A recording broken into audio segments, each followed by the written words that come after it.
Let me turn the car off. It is hot now. Okay. That's better. -4, but we're in the sun.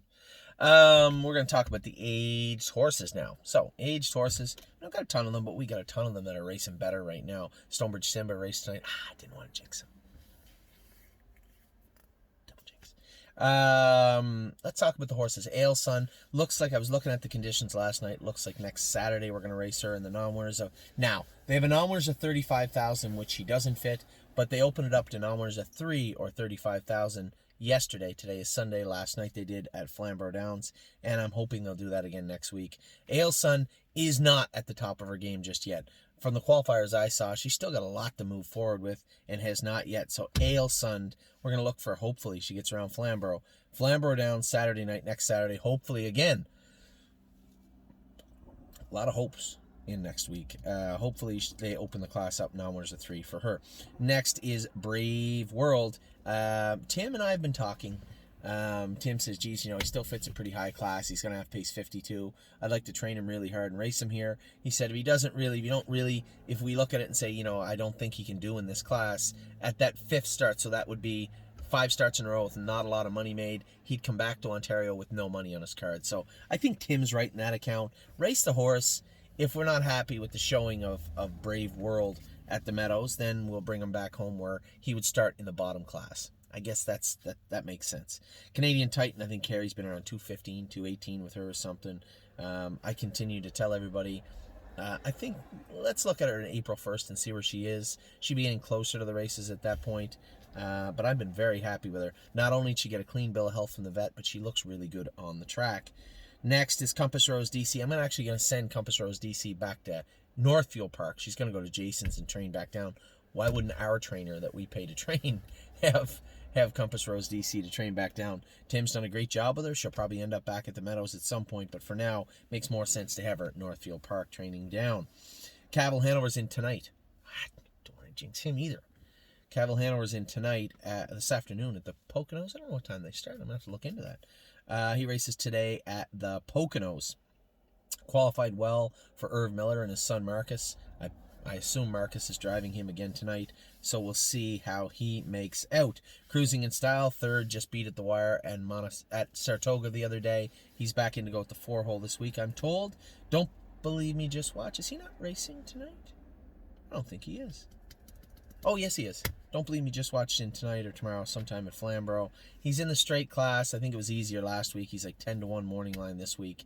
You guys know my feeling on this. I believe this horse is a condition claimer, but Kevin wanted to try him in the non-winners of 35, so let's try him in the non-winners of 35 or 50 or whatever it is.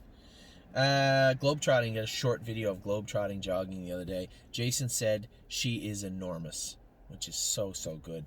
We want to give this filly all the time off in the world, bring her back, find a spot for her this summer and see how she makes out. But by all accounts, Jason said Globetrotting looks exceptional right now.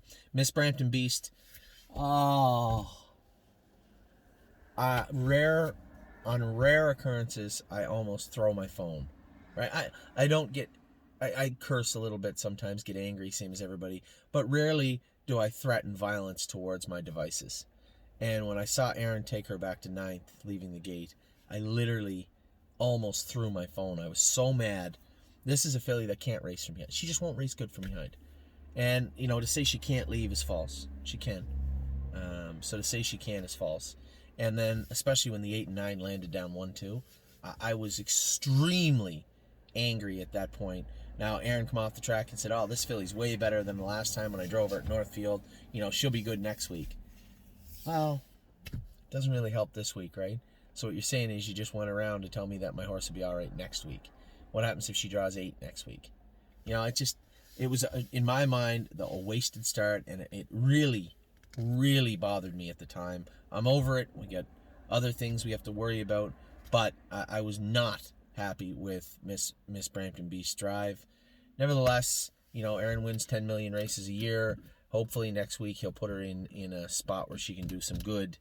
I hope. So, Miss Brampton Beast, and what makes me so angry is this filly is near the bottom of the barrel, right? This is a filly that she can either do in this class, or we got to bring her back here. We got to get rid of her. To get rid of her makes no sense because she's worthless on the open market right now. can she do somewhere at Mohawk or something? It's just a real bad place to be with her, and I'm not too interested in being there with her. So hopefully she can do better next week. Oso Pine was great the other day. I noticed down by the wire, you'd see him put a couple of steps in. If you slow it down, you can see he caught that knee boot on that bell boot. I said to Cindy, who's taking care of him here, we'll take those bell boots off and maybe let those hobbles out one hole at a time and see how James likes him this week. I was happy with Oso Pine. I think he's going to do good things for us in the near future. Path of Totalities with Jason at Northfield, jogging up. I think he's going to start training her probably mid-March. But very happy. I can't wait to see how Path of Totality is. In fact, I want to message Jason right after this video and ask him, did she put much weight on? I didn't get a chance to see her much when she came in, but I want to know how she looks. I've been told she put weight on, but how much weight is weight? Rooney Blue Chip. Now, I thought he'd need another week. Jason just pushed him right in to go. But Rooney Blue Chip's tough, right? And he's strong. If him and the veterinarian believe that the horse is ready to go, then the horse is ready to go. So he's going to race on Wednesday. We'll see how he gets along. Spend that money next Saturday. Non-winners is $70,000. Or is it next Thursday? I'm not sure. 15 claimer non-winners is $70,000 at Flamborough Downs. I was hoping we could get her raced at Mohawk. James schooled her the other day, said she was better. Still doesn't think she can do the non-winners of 3. So I guess it's off to the non-winners of 70. 15 claimer for spend that money. Spirited Dio training well. I got an update from Len. Thank you very much, Len. Got an update from Len today. She's been in 219. Looking good. Full barrage of stakes are on the way to be paid for Spirit of Dio. Stonebridge Simba, as I said, racing tonight at Northfield Park. Trafalgar, we had an offer to sell Trafalgar, which is surprising because she's 6-8 weeks away from racing. But somebody did call looking to buy her. Now, I think the price was, in real time, was probably a buyer's price. But at the same time, when you factor in the bills that are going to have to be attributed to that particular horse, the price is amenable, I think. So Trafalgar will likely be sold by the end of this weekend. Taimel Houdini, I looked at the results. I missed the race and I said 4th. Geez, I thought he'd be better. He was beat this much for 2nd. He raced very, very good. Kevin had a good week at the track and they bounced back well. Really excited to see what will happen next week. West 52nd is back jogging now with Jimmy in Delaware. White Tiger, I trained White Tiger on Saturday, yesterday. I don't think I've ever seen him train so good on a half-mile track. We might actually race him at Flamborough. I never thought he'd be able to get around a half, but he just zipped around Tamiko Training Center with a jog cart last half in 102 in the jog cart. He's ready for a stiff training session or a schooler potentially, and then off to the races. We'll see where he fits best. And then, yes, a winner last week. 56-4, 56-3, first over win at Yonkers Raceway. Brent Holland drove the horse. Irv Miller has him. Very happy to see him race good. It just seemed like that Meadows and Northfield experiment didn't work out well with him for whatever reason, but he raced well. And keep in mind, this horse won in 57 in the Tundra here at Flamborough Downs before the lockdown, and then won at 56 in Yonkers. So the bookends of his 2021 season, well, theoretically, I guess that was before 2021 season, but for all intents and purposes, we'll use that start. The bookends so far of that season have been great. Everything in between, so-so. So those are our aged horses. Our race horses. Will be back in just a second with 2-year-olds, 3-year-olds, and all the stables. Be back in just a minute.